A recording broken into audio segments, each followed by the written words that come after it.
सिंधुदुर्ग जिल्ह्यातील तिन्ही विधानसभा मतदारसंघासाठी सरासरी 72% मतदान झालं आहे आणि या मतदानानंतर चर्चा आहे कोण बाजी मारणार. कारण दीपक केसरकर सावंतवाडीमध्ये नशीब आजमावत आहेत, निलेश राणे आणि यांचं भवितव्य पणाला लागलेलं आहे, वैभव नाईकांचं भवितव्य पणाला लागलं आहे आणि कणकवलीमध्ये नितेश राणे आपलं नशीब तिसऱ्यांदा आजमावत आहेत. आपल्यासोबत सिंधुदुर्ग जिल्ह्यातील पत्रकार आहेत. मी पहिल्यांदा जातो ज्येष्ठ पत्रकार सीताराम गावडे यांच्याकडे. स्वागत आहे मुंबई तकमध्ये. मतदान तब्बल 72% झालेलं आहे. वाढलेल्या मतदानाचा नेमका कोणाला फायदा होतोय? तिन्ही जागाचं कसं विश्लेषण करणार? सावंतवाडी मतदारसंघाचं पहिलं बघायला गेलं तर सावंतवाडी मतदारसंघात ही चौरंगी लढत आहे. चौरंगी लढत म्हणजे बिग फाईट आहे असं म्हटलं तर वावगं ठरणार नाही. कारण या ठिकाणी उबाडाचे जे आहेत उमेदवार ते पहिले भाजपचे जिल्हाध्यक्ष होते, माजी आमदार होते. त्यांना 10 वर्षामध्ये या ठिकाणी काम करायची संधी मिळाली, गावोगावी ते पोहोचले. हा त्यांना एक प्लस पॉईंट आहे. दुसरे विद्यमान आमचे जे मराठी शिक्षण भाषा मंत्री दीपक केसरकर हे 3 टर्म या मतदारसंघात आहेत. 3 टर्म या त्या मतदारसंघात त्यांनी काम केलेलं आहे. आणि या ठिकाणी शिवसेना भाजपा युती झाली, त्यामुळे राजन तेली हे उभाटामध्ये गेले आणि उभाटाकडनं निवडून लढत आहे. मात्र या ठिकाणी भाजपच्या काही मंडळींनी राजन तेलींना साथ दिली का, हा प्रश्न या ठिकाणी महत्त्वाचा ठरतो.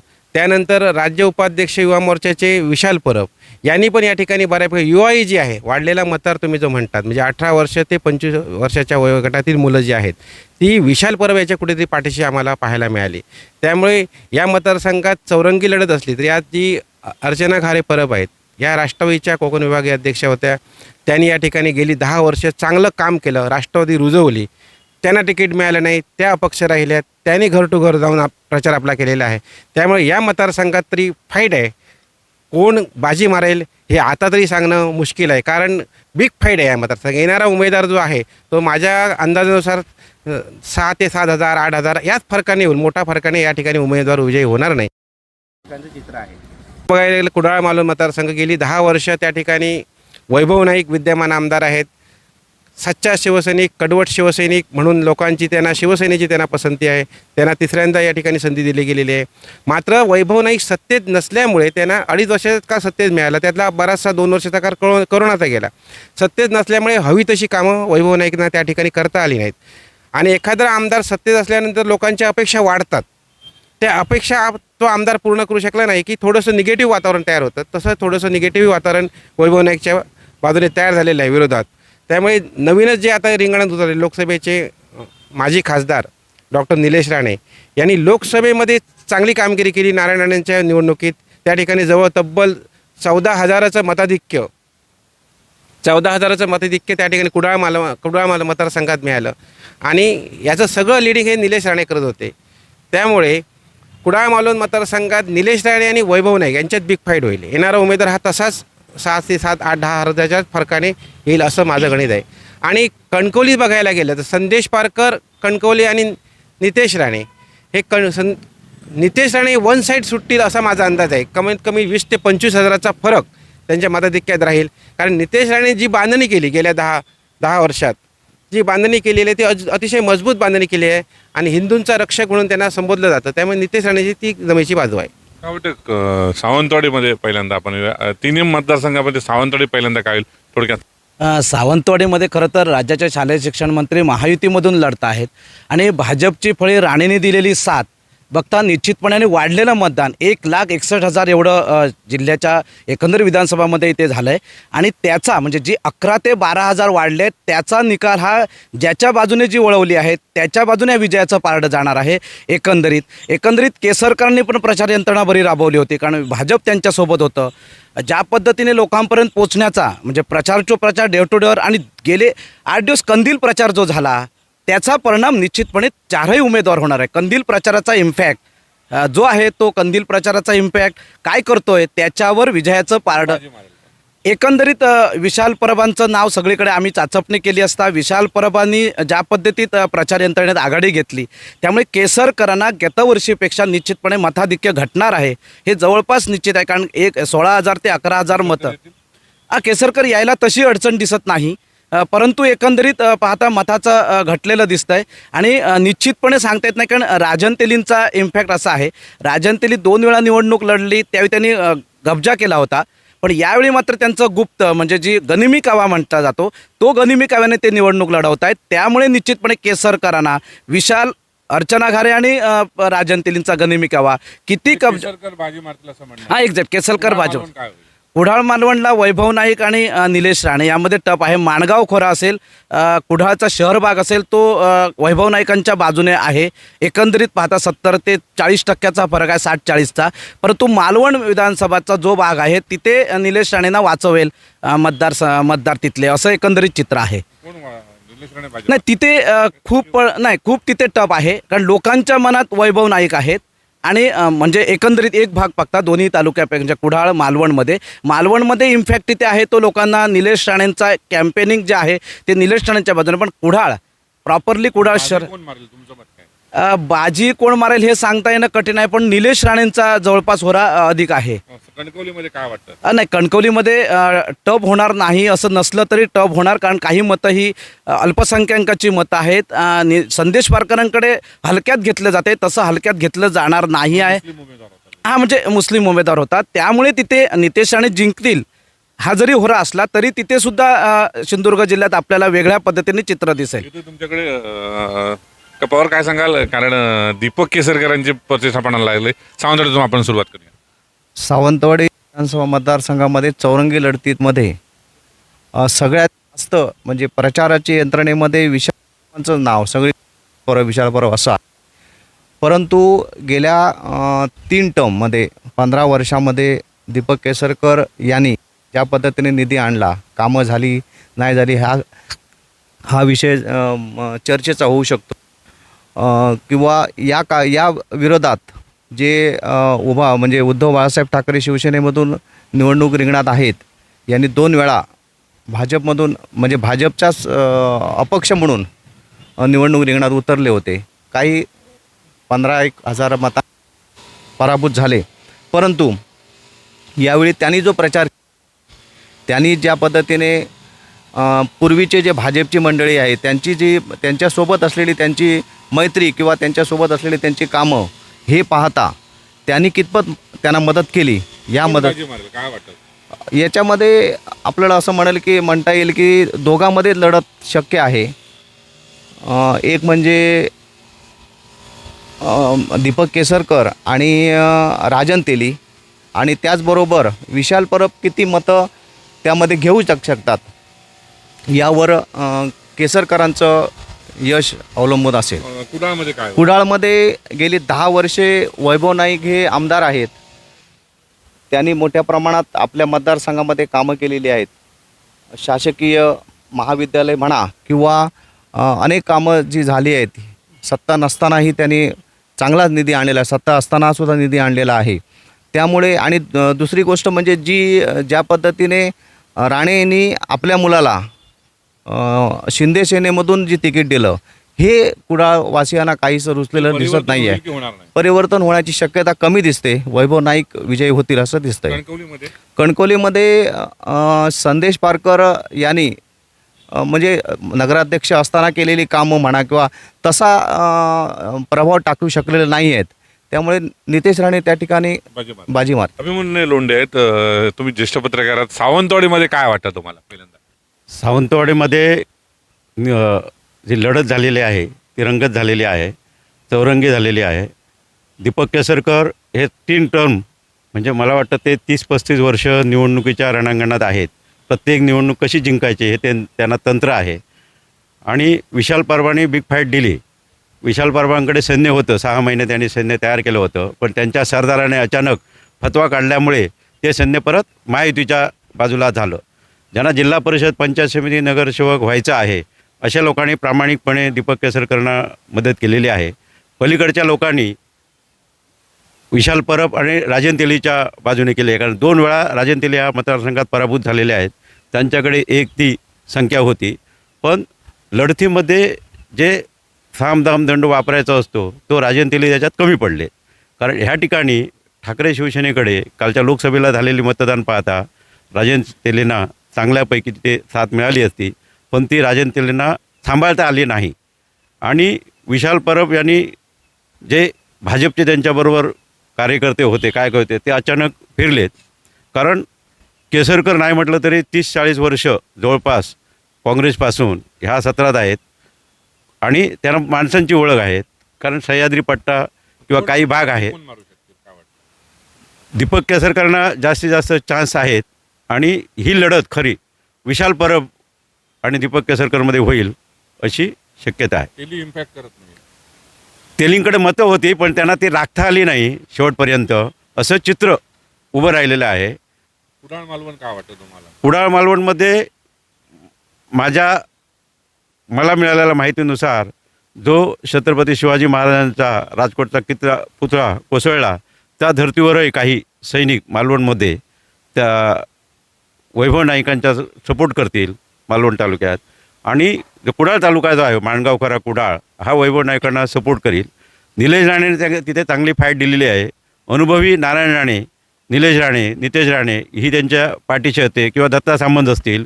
पण त्या ठिकाणी वैभव नाईक त्यांना फाईट देत आहेत. फक्त एकच आहे की लोकसभेला नारायण राणेंना मिळालेलं 26,000चं मताधिक्य वैभव नाईक कसे तोडतात त्यावर विजयाचं पारडं ठरेल. काय वाटतं तुम्हाला? वन साईड वाटतं का? कणकोली वन साईड वाटत नाही.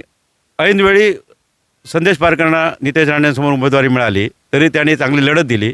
माझ्या माहितीप्रमाणे की मुंबईचे लोकसुद्धा त्यांनी मतदानासाठी इथे येतील असा प्रयत्न केला आणि लोक आले पण त्या काळात मतदानासाठी आणि त्यामुळे फाईट देतील. तिथे नितेश राणेंचं काम चांगलं आहे. नितेश राणेंची रोखठोक भूमिका काही लोकांना तिथे आवडते म्हणून तिथे फाईट होईल. पण नितेश राणेंना अनुकूल वातावरण दिसतं आहे. कसं करणार तिन्ही मतदारसंघाचं विश्लेषण? तिन्ही मतदारसंघाचं विश्लेषण करताना सावंतवाडीमध्ये दीपक केसरकर बाजी मारतील असे आता तरी चान्सेस दिसतात. कारण राजन तेली आयत्या वेळी महाविकास आघाडीत आले. काँग्रेस आणि राष्ट्रवादीने तसं त्यांना साथ दिली अशी एकंदरीत परिस्थिती नव्हती. त्यामुळे दीपक केसरकर आणि राजन तेली यांच्यातच लढत होईल आणि दीपक केसरकरच बाजी मारतील असं एकंदरीत वातावरण आहे. कुडाळमध्ये कुडाळमध्ये निलेश राणे आणि वैभव नाईक यांच्यात फाईट आहे, जरूर फाईट आहे.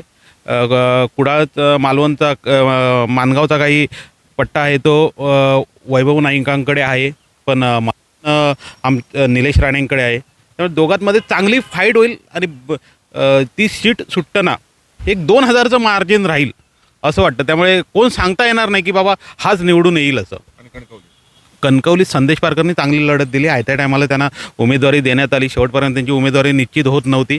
नितेश राणेंनी गेल्या 10 वर्षात चांगलं काम केलेलं आहे तिथे.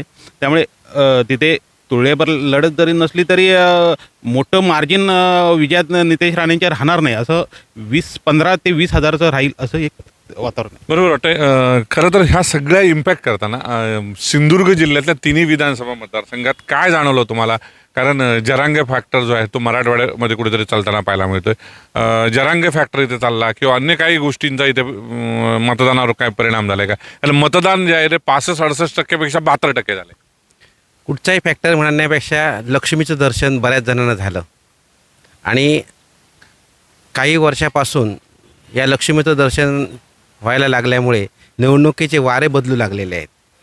आता लोक काय म्हणत आहेत, तुम्ही 364 दिवस वर्षाचे काही केले ते सांगू नका, 65व्या दिवशी मला काय देणार ते सांगा, अशी लोकांची एक धारणा झालेली आहे आणि ती चुकीची आहे. ती लोकशाहीची गळचेपी करणारी धारणा आहे. दुसरी गोष्ट आहे, तुम्ही आता जरांगे फॅक्टर म्हटलं तर आपल्या कोकणामध्ये जरांगे फॅक्टर तसा काही त्याचा प्रभाव पडलेला मला दिसत नाही. कारण आपल्या कोकणातला जो मराठा आहे ना तो जातपातीचं राजकारण न करता म्हणजे जो काय योग्य उमेदवार आहे त्याला मतदान करतात. जातीवर या ठिकाणी मतदान होत नाही. अनेक ठिकाणी बघितलेलं असणार आपण, ज्या ठिकाणी मराठा उमेदवार त्याच्याविरुद्ध ख्रिश्चन समाजाचा उमेदवार आहे, ख्रिश्चन समाजाचा उमेदवार निवडून आलेला आहे सह्याद्री म्हणजे त्या ठिकाणी जातीवर आधारित मतदान होत नाही. असं या सिंधुदुर्ग जिल्ह्याचा का कोकणाचा इतिहास आहे. त्यामुळे जरांगे फॅक्टर या ठिकाणी चाललं असं मी म्हणू शकत नाही. कुठच्या मुद्द्यावर ह्या निवडणुका लढल्या गेल्या तिन्ही विधानसभामध्ये? खरं तर विकासाच्या मुद्द्यावर, विशेषतः सावंतवाडीमध्ये निवडणूक विकासाच्या मुद्द्यावरच झाली. विरोधामध्ये विकास झाला नाही. केसरकरांनी 15 वर्षात काय केलं हा मुद्दा विरोधकांनी म्हणजे विशेषतः राजन तेली असतील, अर्चना घारे असेल, विशाल परबने नाही बोलले तरी त्यांच्या न बोलण्यातूनही खूप काही दिसलं. त्यामुळे विकास आणि अविकास या मुद्द्यावरच सावंतवाडीमध्ये झाली. कुडाळमध्ये विकास मुद्दा म्हणण्यापेक्षा विकासाचा मुद्दा तिथे राहिला नाही. पण छत्रपती शिवाजी महाराजांचा पुतळा असेल, एकंदरीत कुडाळ मध्ये भागलेला या अपेक्षित असलेला विकास सत्ताधाऱ्यांकडून तो कुठे दिसला नाही. आणि कुडाळ कणकवली मालवण देवगडमध्ये विकास आणि त्याचबरोबर इथे आपल्याकडे कोण येणार, कोण सुखदुःखात रममाण होईल, कोण आपल्याला धावून जाईल, येस टच असणाऱ्या उमेदवाराला अधिक प्राधान्य देण्यात आलं. आणि अधिक मुद्दे हे होते की आम्हाला कोण येईल, मला अमुक हा व्यक्ती येईल का, माझ्या जिव्हाळ्याचा कोण आहे, प्रेमाचा कोण आहे, हे इथे बघितलं गेलं अधिक महत्त्वाचं म्हणजे. आणि त्याच्यावर निवडणूक अधिक प्रभावीपणे मतदान केलं गेलं. जरी आमचे गावडे यांनी म्हटलं की लक्ष्मीचा प्रसाद मिळाला असेल, दिल प्रचार झाला असेल, पण तो माझ्या जिव्हाळ्याचा कोण आहे, कारण लोकांनी तिघांकडच्या लक्ष्मीला साथ दिली, तिघांच्याही लक्ष्मीला हात जोडले गेले. त्यामुळे इथे मला कोण जवळचं आहे, मला कोण भावेल, मला या मुद्द्यावर अधिक मतदान झालेलं दिसतंय. लक्ष्मी दर्शन झालं असा आरोप होतोय. काय तथ्य आहे आणि काही भावनिक मुद्दे करण्यात आले का? विकासाच्या मुद्द्यावरच निवडणूक लढवली गेली. विधानसभा मतदारसंघामध्ये विकासाचा मुद्दाच होता. लक्ष्मी हा एक गौंड आहे. लक्ष्मी घेतली म्हणून त्याने ते मतदान केलं असं काय होत नाही.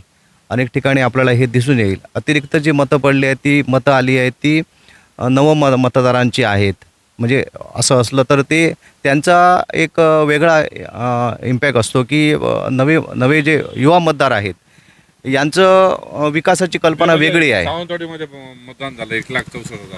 हां हे 64,000. हां ते म्हणजे 20,000 मतं अधिक जी झाली आहेत, अधिकची वाढली आहेत, ती कोणाला धोक्याची? ही युवा पिढीकडे गेली आहेत. म्हणजे ती विशालकडे सुद्धा जाऊ शकतात. म्हणजे नवीन त्यांना असं वाटतं की 15 वर्ष दीपक केसरकर हे आहेत, 15 वर्ष तेच आणि परतही आणि त्यांना 5 वर्ष का द्यायचं, असा विषय करून ती मतं कदाचित पडली असू शकतात. मग नव्या पिढीचा कोण आहे तर 35-36 वर्षाचा युवक आहे, तर त्याला का नाही देऊ आपण संधी, अशा पद्धतीचं त्यांचं हे आहे. पण विकासाच्या मुद्द्यावरच हे झालेलं आहे. तिन्ही विधानसभा मतदारसंघामध्ये सावंतवाडीमध्ये 15 वर्षात दीपक केसरकरने काय केलं हा प्रश्नच विचारला जातो विरोधकांकडून. सत्तेत आहेत, आता राजन सुद्धा सत्तेत होते, मग त्यांनी काय विकास केला हे यांच्याकडून विचारलं जातं. विकासाच्या मुद्द्यावर लढली गेली. काय मुद्दे होते ज्या निवडणुकीमध्ये जास्त समोर आले? रोजगार, आरोग्य हे जर प्रामुख्याने प्रमाणात विषय होते. कारण सावंतवाडीत नाही, सिंधुदुर्ग जिल्ह्यातल्या रुग्णाला गोव्याला, बेळगावला किंवा कोल्हापूरला जावं लागतं. जरी इथे 2 शासकीय वैद्यकीय महाविद्यालय आहेत, तरी राणेंच्या वैद्यकीय महाविद्यालयाला तज्ज्ञ असतील, पण ह्या शासकीय महाविद्यालयाला तज्ज्ञ नाहीत, त्यामुळे जावं लागतं. आणि रोजगाराला गोव्यालाच जातात. तो जो विषय आहे तो प्रामुख्याने आहे. आणि थोडाफार घराणेशाहीचा विषय आला कुडाळला आणि कणकवलीला, पण तो फार मोठा गाजला नाही. कारण दुसरे कर्तबगार समोर पक्षाचे नेते किंवा नव्हते राणेंच्या समोर, त्यामुळे तो काही गाजला नाही. पण रोजगार आणि आरोग्य आणि पर्यटन हा विषय झाला, त्याच्यात गाजला. काय वाटतं? त्याने म्हटलंय की लक्ष्मी दर्शन झालं. खरंच झालंय का लक्ष्मी दर्शन? लोकशाहीसाठी किती घातक आहे? नाही, लोकशाहीसाठी लक्षण घातक आहे हे हा मुद्दा आहेच. पण इथे विकासाचे मुद्दे तसे निवडणुकीत आले नाहीत. कारण दीपक केसरकरांनी रोजगार आणि आरोग्याच्या प्रश्नावर लक्ष दिलं नाही असं विरोधकांनी निवडणुकीच्या आधी रान उठवलं होतं. पण निवडणुकीत हे मुद्दे आम्हाला कुठेच दिसले नाहीत. कारण राजन तेलींनी बदल हवा, आमदार नवा ही टॅगलाईन जी सुरुवातीला वापरली ती पण आम्हाला ह्या निवडणुकीत कुठे म्हणजे शेवटच्या 15 दिवसात दिसली नाही. रोजगार आणि आरोग्याच्या प्रश्नावर बोलताना कोण आम्हाला तसे दिसले नाहीत. त्यामुळे लक्ष्मी दर्शन वगैरे हे मुद्दे गौण असले तरी ह्या विकासाच्या मुद्द्यावर पण तसं काय कोणी रान उठवलेलं ह्या निवडणुकीत पण आम्हाला जाणवलं नाही. आणि दीपक केसरकरांनी पण त्याला काउंटर पण चांगल्या पद्धतीनं निवडणुकीत केलं. आपण इथं काय करणार ते आपणच करणार असं त्यांनी दाखवून दिलं मतदारांना. निकालाकडे जातोय. 3 आमदार कोण असतील थोडक्यात सांगा. 3 आमदारांची नावं. सद्यस्थितीत तसे 3 आमदार सांगणं कठीण आहे. पण कणकवलीतले आमदार नितेश राणे फिक्स आहेत असं मला वाटतं.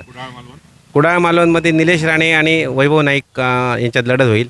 निलेश राणे बाजी मारतील असं मला वाटतं. सावंतवाडीमध्ये माझ्या मते 3ही उमेदवार म्हणजे विशाल परब, दीपक केसरकर आणि राजन तेली मागाशी माझ्या मित्रांनी सांगितल्याप्रमाणे काही दिवसात प्रचारानंतर मागे पडले किंवा त्यांचा तसा प्रचार दिसला नाही किंवा मूळ शिवसैनिकांनी त्यांना साथ दिली की नाही हे माहिती नाही. त्यामुळे राजन तेली आणि दीपक केसरकर आणि विशाल परब हे तिघांमध्ये मतांची विभागणी कशी होते आणि त्यात कोण बजी मारतं हे सांगणं कठीण आहे. मला सांगणं कठीण आहे. कोणाचा पसंती देऊ शकत नाही. पसंती देऊ शकत नाही, पण सांगणं कठीण आहे. केसरकरांनी त्यांना आणि काय कुठे करायचं हे त्यांना माहिती आहे. त्यामुळे केसरकरांकडे थोडंसं अधिकचा कल जातो. केसरकर काय वाटतं 3 आमदार मी मगाशीच म्हटल्याप्रमाणे कणकवलीमध्ये नितेश राणे असतील ते काय सांगण्यासाठी आणखी काय खूप काय हे नाही. कुडाळमध्ये मी मगाशी म्हटलं तसं निलेश माझे पडतील, परंतु वैभव नाईक आहे म्हणजे त्यांनी मगाशी म्हटल्याप्रमाणे घासाघाशी होईल. नाही मी मगाशी तुम्हाला आत्ताही सांगतो की ज्या पद्धतीने हो रामय्य अनुभव सगळ्यांनी सांगितलं. मी माझ्या पण कुडाळ हे माणगाव खरं आणि कुडाळ शहर हेच विजयाला कारणीभूत ठरणार आहे. आणि त्याच वरचष्मा जो वाटतो तो निलेश राणेंकडे आहे. आणि सावंतवाडीमध्ये सावंतवाडीमध्ये निश्चितपणे विशाल परब घासाघाशी करणार आहेत. राजन तेली ही गुप्त त्यांचा असल्यामुळे त्यामुळे विशाल परबांकडे 90% जात आहे आणि 10% जो उर्वरित आहे. मी मगाचे म्हटले 15,000चे मतं आहेत. परिवर्तन वाटतंय तुम्हाला?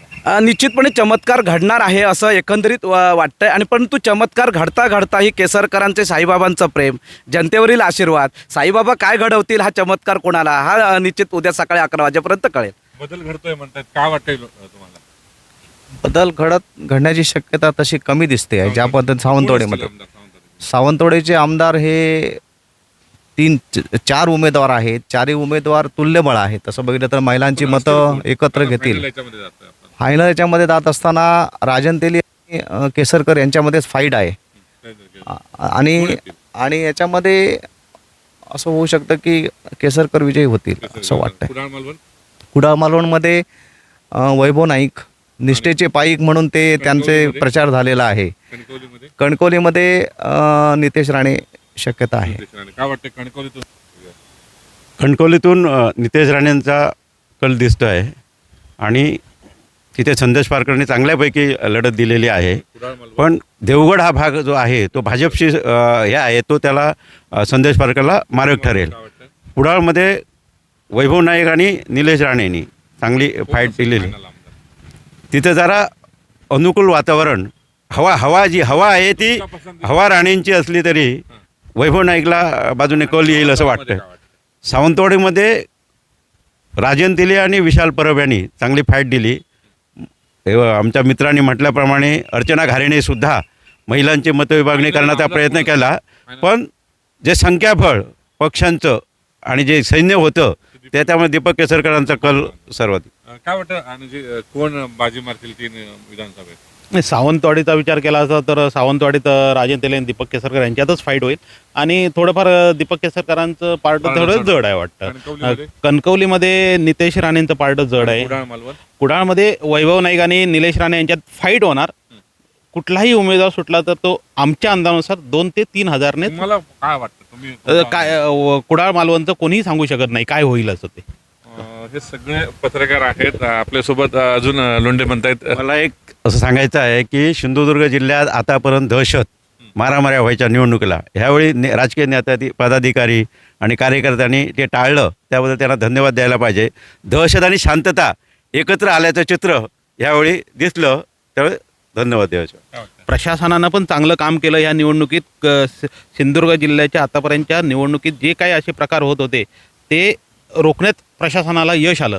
प्रशासनाचं खरोखरच निवडणुकीच्या बाबतीत कौतुक आहे. याच्यात जिल्ह्यामध्ये एकंदर मतदान झालेलं आहे. जिल्ह्याच्या विकास दृष्टीने काय वाटतंय का आपल्याला शाश्वत?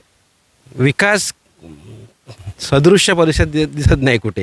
म्हणजे सध्या रस्त्यात जरी एखादा कोणतरी आपटला की नाही त्याला कॉटेज रुग्णालयात आपल्या कुटीर रुग्णालयात घेऊन आलं तिथे उपचार होत नाही, त्याला थेट गोवा बांबोळीला पाठवलं जातं आणि त्याच्या वेळीच उपचार होत नसल्यामुळे तो वाटेतच पेशंट दगावतो. अशी कित्येक उदाहरण झालेली आहेत, कित्येक उदाहरण घडलेली आहेत.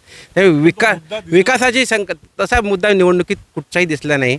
या विकासाचा मुद्दा माझ्या तर विकासाच्या मुद्द्यावर कुठे चर्चाच केली गेली नाही. बेरोजगारी आहे, आरोग्याचा प्रश्न आहे, या प्रश्नावर कुठेच चर्चा झाली नाही. तशी चर्चा झाली नाही. पूर्वी जसे सांगत होते बदल हवा तर आमदार नामा, असं राजन तेलींचं एक ब्रीदवाक्य होतं. त्यानंतर हे कुठे बदल नाही, आमदार नामा काहीच नाही. राजन तेलींनी कसा प्रचार केला काय ते आता त्यात पारंगत आहेत, हे काय मी सांगू शकत नाही.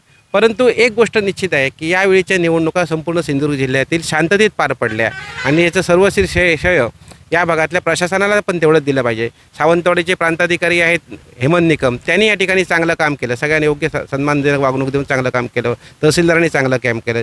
जिल्ह्यातल्या जिल्हाधिकाऱ्यांनी पण चांगलं काम केलं. त्यामुळे एकंदरीत ह्या संपूर्ण निवडणुका आहेत या सर्व शांततेत पार पडल्या आणि सगळ्या उमेदवारांनी संयम राखला.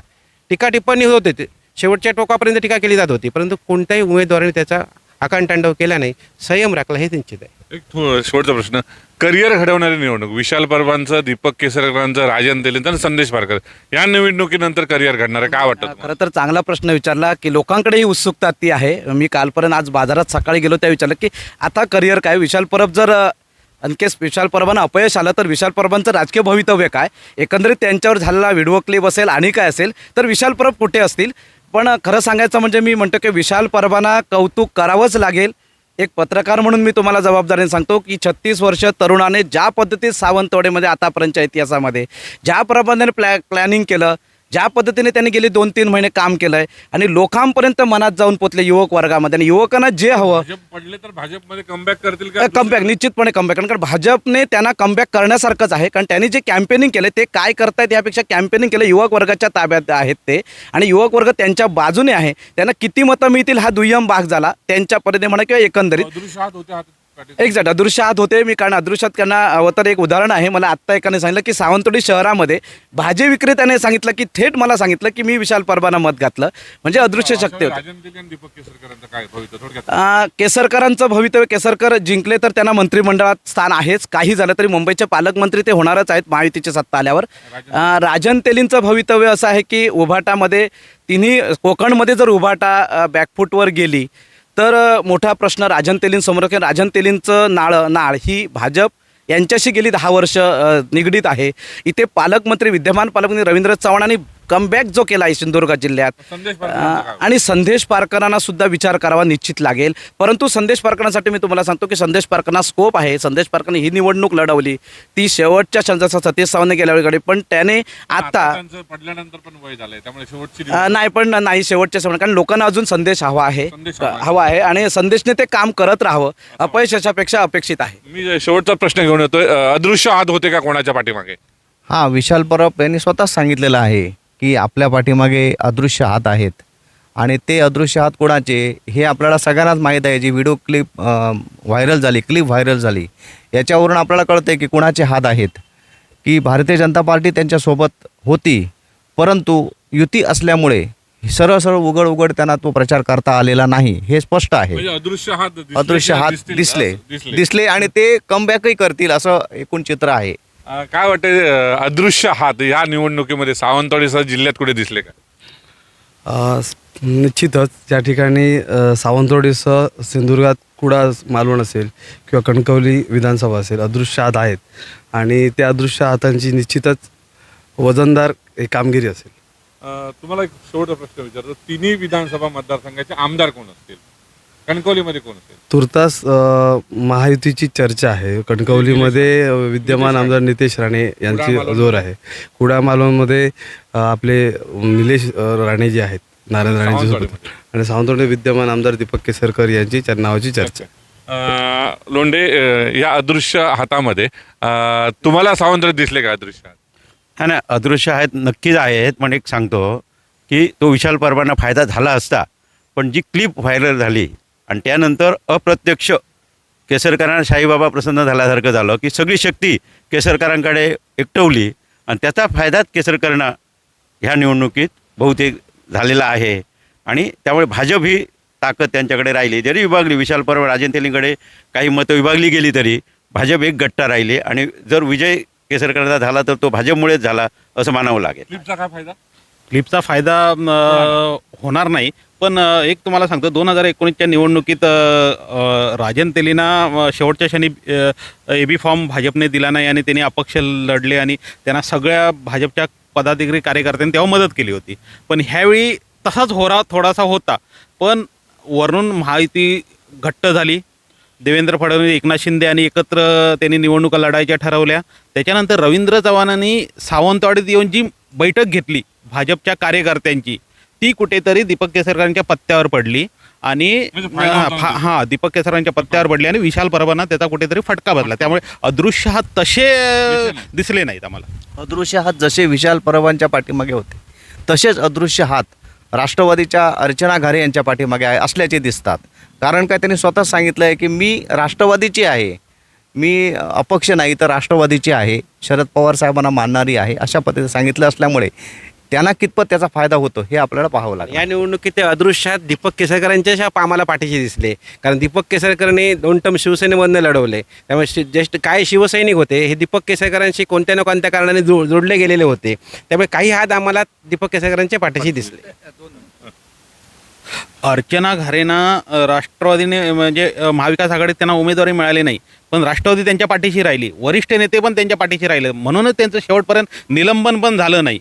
त्यामुळे निलंबनाचा मुद्दा हा एक मुद्दा आहे. शेवटचा प्रश्न, मी तुम्हाला मगाशी म्हणत होतो की त्या सगळे म्हणतायत पण अदृश्य शकते, पण केसरकरांचं तुम्हाला म्हणजे सगळ्यांना कल्पना आहे म्हणून तुमच्या चॅनल थ्रू केसरकर वारंवार काल मुंबईत बोलले, बाबांचं त्यांनी दर्शन घेतलं की माझा तगडा उमेदवार इथे नव्हता.